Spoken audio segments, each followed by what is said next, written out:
Les textes liturgiques du mercredi 22 mars 2023. Première lecture. Renonce au mal que tu veux faire à ton peuple. Exode 32, 7-14. Lecture du livre de l'Exode. En ces jours-là, le Seigneur parla à Moïse, « Va, descends, car ton peuple s'est corrompu, lui que tu as fait monter du pays d'Égypte. Ils n'auront pas mis longtemps à s'écarter du chemin que je leur avais ordonné de suivre.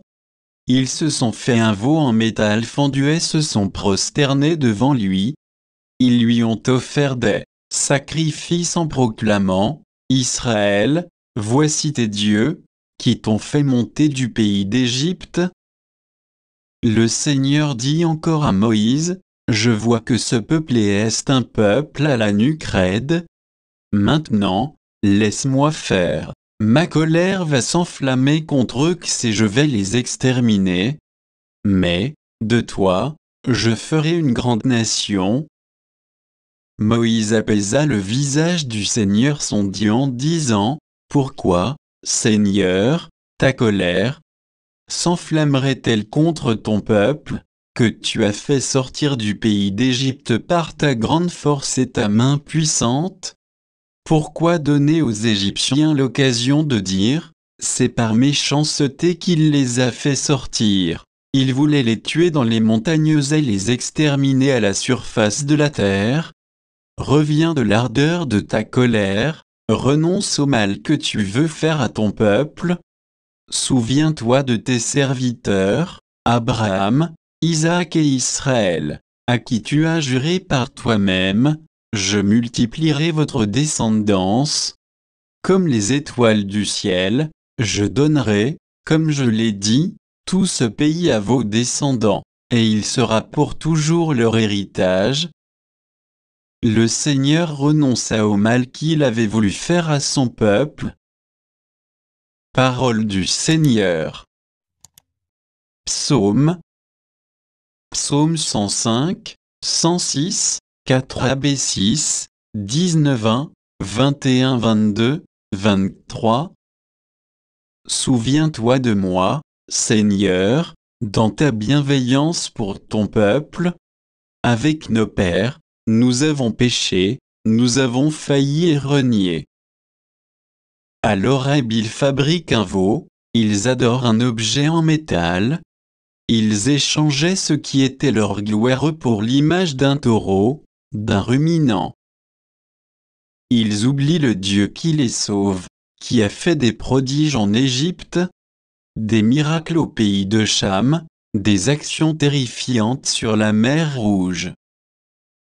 Dieu a décidé de les détruire. C'est alors que Moïse, son élu, surgit sur la brèche, devant lui, pour empêcher que sa fureur les extermine. Évangile. Votre accusateur, c'est Moïse, en qui vous avez mis votre espérance. Jean 5, 31-47.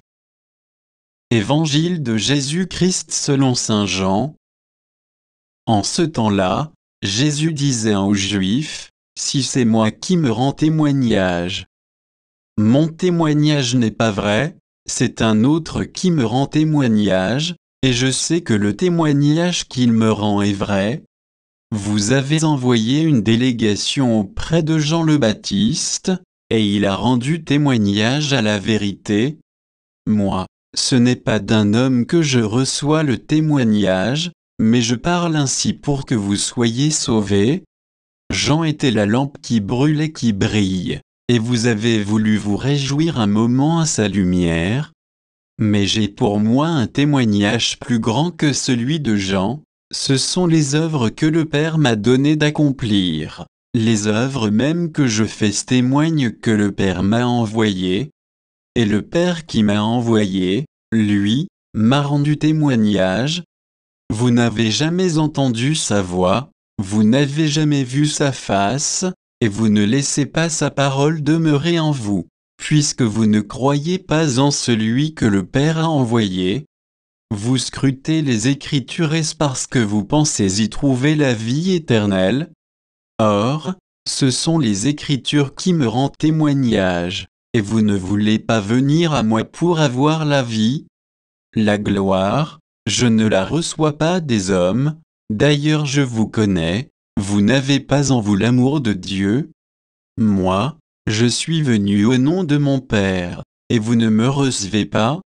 Qu'un autre vienne en son propre nom, celui-là, vous le recevrez. Comment pourriez-vous croire, vous qui recevez votre gloire les uns des autres, et qui ne cherchez pas la gloire qui vient du Dieu unique? Ne pensez pas que c'est moi qui vous accuserai devant le Père. Votre accusateur, c'est Moïse, en qui vous avez mis votre espérance. Si vous croyez Moïse, vous me croiriez aussi, car c'est à mon sujet qu'il a écrit. Mais si vous ne croyez pas ses écrits, comment croirez-vous mes paroles? Acclamons la parole de Dieu.